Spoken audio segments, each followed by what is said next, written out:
horoscope du mois d'août est disponible, donc je t'invite à regarder la vidéo de ton signe principal, ton signe ascendant et ton signe lunaire. Comme ça te fera un beau récap. Tu pourras faire la synthèse et avoir toutes les billes pour un mois d'août le plus réussi possible.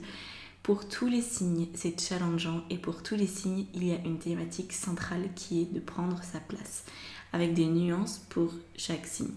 C'est la première fois depuis que je fais des taroscopes, c'est-à-dire depuis plusieurs années en fait, où je remarque un thème aussi central et aussi proche. Donc je pense qu'il y a quelque chose qui peut se passer très intéressant à un niveau collectif. Et n'oublie pas de t'abonner à la chaîne, à liker, à partager, à commenter, à me poser des questions si tu le souhaites. Et si tu as une envie d'être accompagné par moi, quelle que soit la forme que ça peut prendre, j'ai fait beaucoup de choses très différentes. Tu trouveras toutes les informations dans la barre d'infos sous la vidéo. Voilà, je te laisse découvrir ton taroscope. Profites-en. Alors les lions, c'est parti. Commençons donc par le valet de bâton et on va suivre là jusqu'au pendu.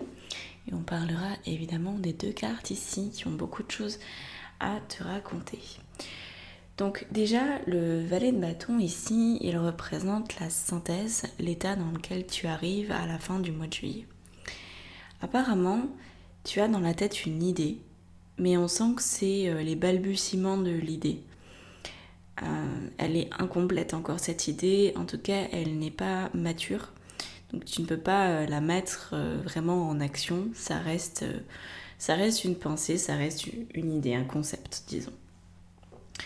Donc je ne sais pas encore de quel domaine il peut s'agir, je te rappelle, on est sur un tirage général, donc interprète-le par rapport à ce que tu vis, mais il semblerait que tu aies une idée, quelque chose qui t'est venu peut-être courant du mois de janvier, comme pas une évidence, mais une idée d'une manière de faire qui est vraiment nouvelle pour toi.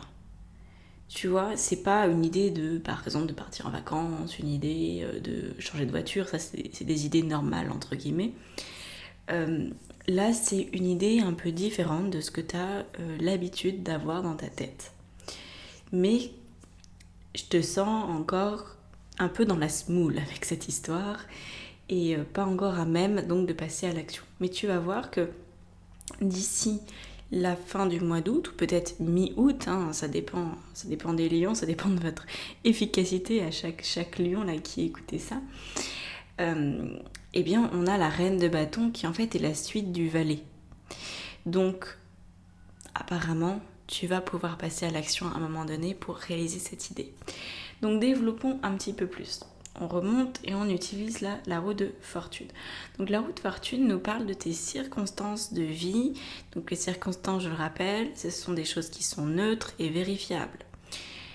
Donc là, c'est dans ton environnement, c'est avec des situations, c'est avec des personnes, c'est des événements, bref, tout ce qui est extérieur à toi. Ou peut-être même intérieur, ça peut être un problème de santé, c'est une circonstance. Donc là, il y a des circonstances qui vont te montrer que les choses ont changé. Et c'est dans le bon sens du terme, j'ai envie de dire, même si peut-être toi tu vas avoir peut-être une petite difficulté à les voir comme un bon changement, mais c'est comme si, je sais pas, tu quittais un endroit pendant un an ou deux. Admettons, c'est un endroit qui était désertique, où il n'y avait rien qui poussait, tu t'absentes pendant 1 an ou 2 ans et tu reviens, et là en fait c'est devenu une forêt verdoyante. C'est un peu ça, j'ai l'impression que tu vas revenir dans une situation que tu avais délaissée pendant quelques temps. Est-ce que c'est au niveau de ton travail? Est-ce que c'est au niveau de ton couple? Est-ce que c'est ta famille que tu n'as pas vue depuis longtemps? Est-ce que... Je sais pas ce qui peut être là, mais c'est une situation que tu as laissée un peu en plan, dont tu as cessé de te préoccuper. Et quand tu vas revenir dessus, tu vas t'apercevoir que ça a changé en ton absence. Et donc, face à ces changements-là, qui sont neutres, on te propose de d'avoir des pensées et des émotions qui sont intéressantes. Donc qui vont te permettre, en fait, si tu agis, enfin si tu penses et si tu ressens de cette manière dont je vais bientôt te décrire la manière, alors ton mois d'août il va vraiment bien se passer et tu vas pouvoir aussi mettre en action la fameuse idée qui est dans ta tête depuis quelque temps. Donc le 8 de denier en pensée, c'est je prends ce qui m'appartient. C'est-à-dire que tu te sers. Le 8 de denier fait suite au 7, ce qui est plutôt logique. Le 7, c'est j'ai beaucoup travaillé, j'ai beaucoup œuvré, j'ai vraiment fait tout ce qu'il fallait pour que ça fonctionne. Donc maintenant avec le 8, je récupère. Je récupère mon dû, je récupère ce qui m'appartient. Donc voilà ce que te dit le 8 de denier. Donc par rapport à la situation ou aux situations qui ont changé, sers-toi. C'est le moment de prendre ta part du gâteau, si j'ai envie de dire, le moment de t'installer, alors pas forcément de manière pérenne, ça peut aussi être juste, par exemple je reviens dans cette forêt verdoyante et je prends les végétaux dont j'ai besoin et après je m'en retourne d'où je viens. C'est pas forcément l'idée de rester dans la forêt verdoyante, mais on est sur cette idée, en tout cas, de récupérer ce qui t'est dû. Parce que s'il y a une forêt verdoyante en fait qui a poussé, c'est certainement en partie grâce à toi.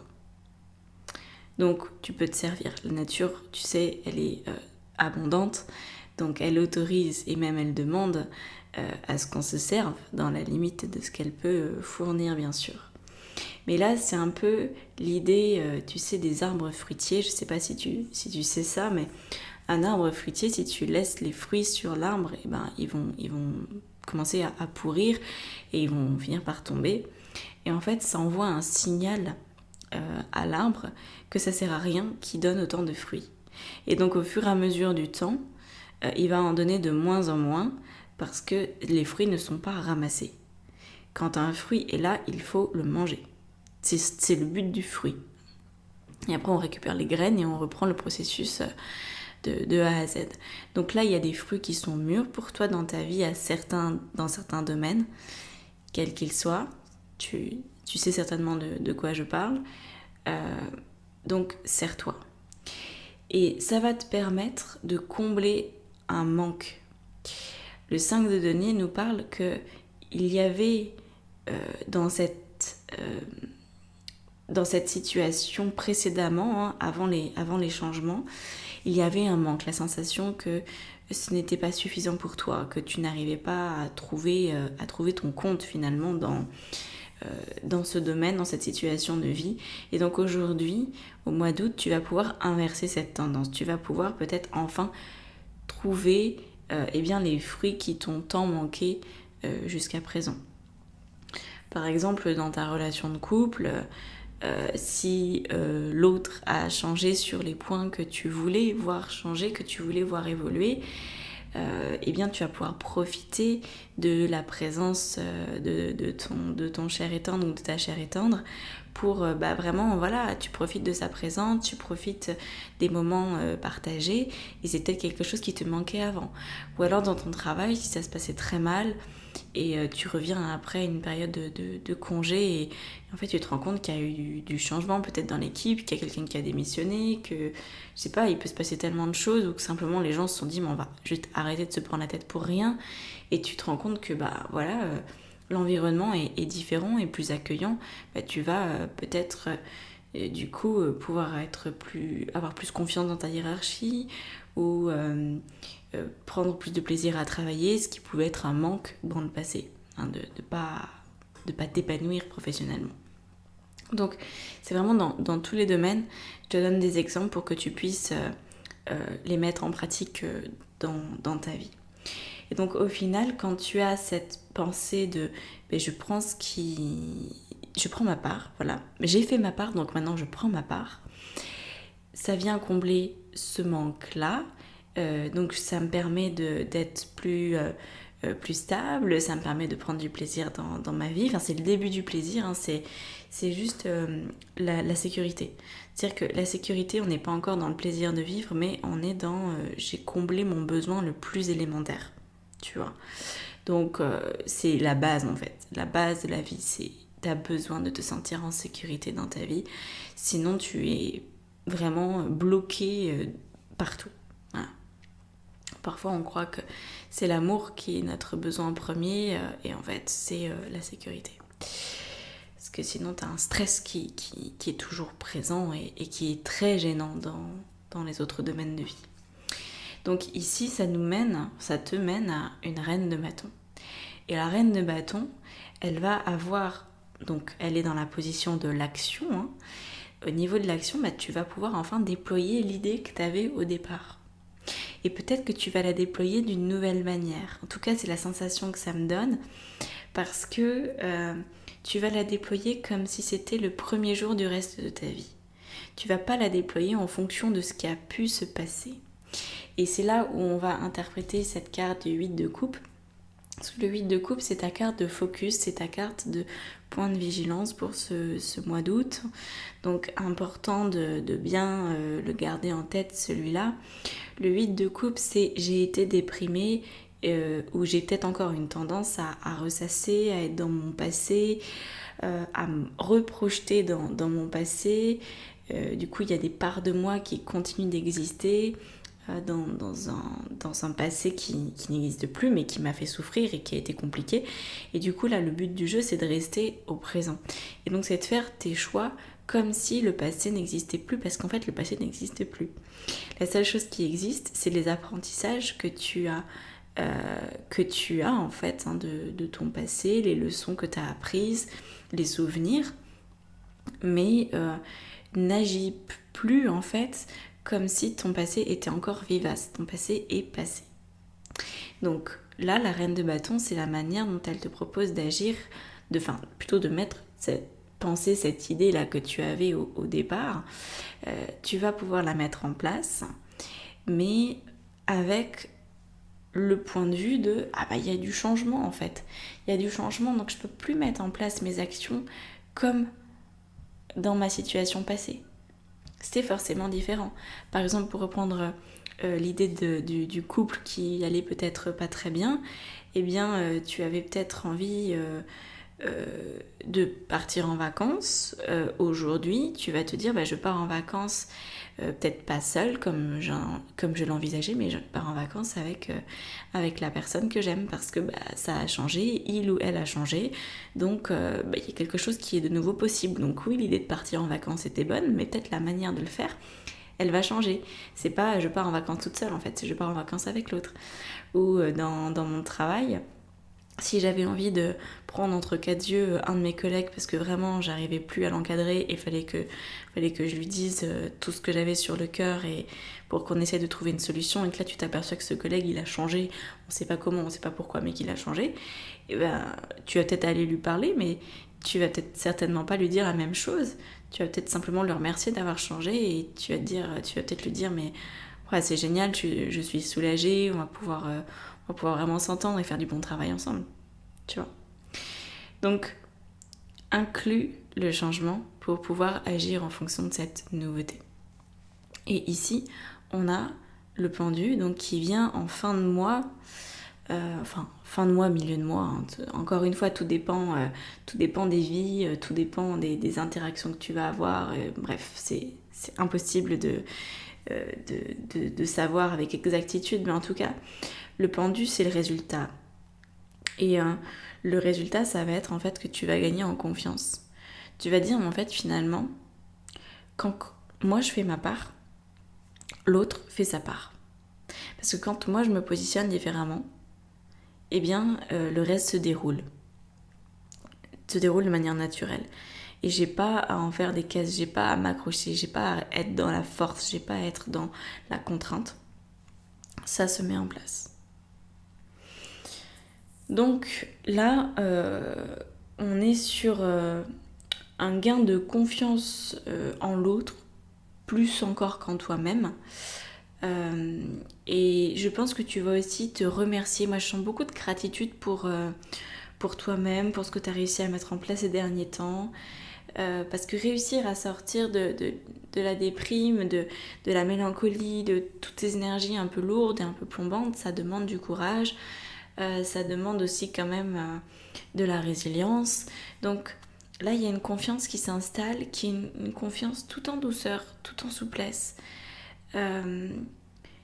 où tu es dans la gratitude en fait de t'avoir apporté pendant ce mois d'août et peut-être même au mois de juillet, de t'avoir apporté ce qu'il te fallait, ce qui était important pour toi, peut-être le repos, le calme qui était nécessaire, ou tout simplement la distance que tu as pu prendre, parce que là, moi, comme je te dis, hein, tu reviens dans une situation, donc tu as mis de la distance pendant un certain temps, et peut-être encore pendant le mois d'août, tu vas continuer à maintenir cette distance, mais à un moment donné, tu vas revenir dans la partie.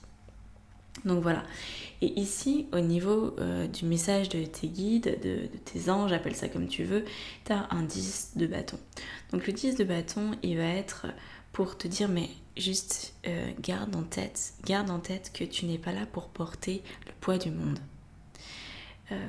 10 de bâton, c'est je fais tellement de choses, parce qu'en fait, quand je suis dans l'action, j'ai l'impression que ça va changer quelque chose. Ça pouvait être lié à une croyance de ta part qui est, si quelque chose ne va pas dans ma vie, alors c'est que quelque chose cloche, alors c'est que j'ai fait quelque chose de travers. Et donc parfois dans ces situations-là, on a tendance à être encore plus dans l'action, et même dans la surenchère d'action, en se disant mais attends, à un moment ça va bien finir par payer, à un moment ça va bien finir par s'arrêter, tout ça, je vais bien finir par poser la bonne action au bon moment, au bon endroit, et ça va s'arrêter. Et en fait, ce dont tu prends conscience, et c'est le message de tes guides, donc c'est quand même important, parce que ça veut dire que pendant le mois d'août, ça pourrait un petit peu revenir, hein, cette tendance d'être dans la surenchère d'action, donc juste fais gaffe à ça. Le message, c'est que tu as tout à gagner en laissant faire la vie et en te positionnant toi intérieurement par rapport à ce que tu veux et ce qui est important pour toi, et que c'est ça en fait qui occasionne les plus grands changements à l'extérieur. Parce que tant que tu es dans la surenchère d'action, ça veut dire que tu n'as pas confiance en toi ni en la vie. Donc on reste focus avec ça aussi un peu, hein. Tu prends en compte cette carte là. Alors maintenant on va rajouter des cartes. On va rajouter des cartes qui sont les cartes de l'extension. Je te les montre pour ton inconscient, je te les montre pour que ça avance, que ça t'aide, et peut-être que tu connais le tarot. Donc ça va t'aider aussi. Si tu le connais, tu vas pouvoir interpréter peut-être en fonction de ce que tu ressens des cartes. Donc là, on a un valet d'épée sur le conseil des guides et un 7 de denier. Ah oui. Un 7 de denier sur le focus du mois. Donc on va prendre le Crystal Vision pour ajouter sur Nefertari maintenant. Je rajouterai peut-être des cartes dans l'extension. Si tu veux l'extension, c'est très simple. Dans la barre d'informations sous la vidéo, tu trouves les liens vers tout ce que je propose, y compris les extensions. Donc on a sur le valet de bâton, on a la reine d'épée. Voilà. Il y a vraiment un lien avec ton passé qui est fort. Sur la roue, on a un 9 de bâton. Très bien. Sur le 8 de denier, on a le diable. Ouais. Ok. Sur le 5 de denier, on a le 3 d'épée. Ah ouais. Ça donne vraiment la sensation qu'il y a une fin alternative pour toi. C'est-à-dire, si tu suis les conseils que je t'ai donnés là, c'est très très bien, mais il y a une fragilité. Ouais, il y a encore une fragilité, tu vois. On a un 4 d'épée. Vraiment, reste vigilante, hein. Je vais l'interpréter dans l'extension, mais reste vigilante. Parce que là, diable, 3 d'épée, 4 d'épée, ça peut donner un peu tout le contraire en termes de résultats. Donc voilà, on va en parler, c'est important. Et là, on a un roi de denier sur le pendu. Ok, bon, je rajouterai peut-être des cartes, notamment sur le diable, pour le clarifier sur celui-là, et sur le 9 de bâton aussi peut-être. Donc écoute, je te remercie en tout cas d'avoir écouté jusque-là. N'hésite pas à t'abonner, à partager cette vidéo avec d'autres lions qui peuvent être intéressés. Et si tu as besoin, si tu as envie d'un accompagnement en coaching ou de devenir une pro du tarot, eh bien tout est disponible pour ça. Donc je te laisse aller voir sur mon site internet, je te laisse découvrir tout ce que je propose et je te retrouve bientôt. Ciao ciao.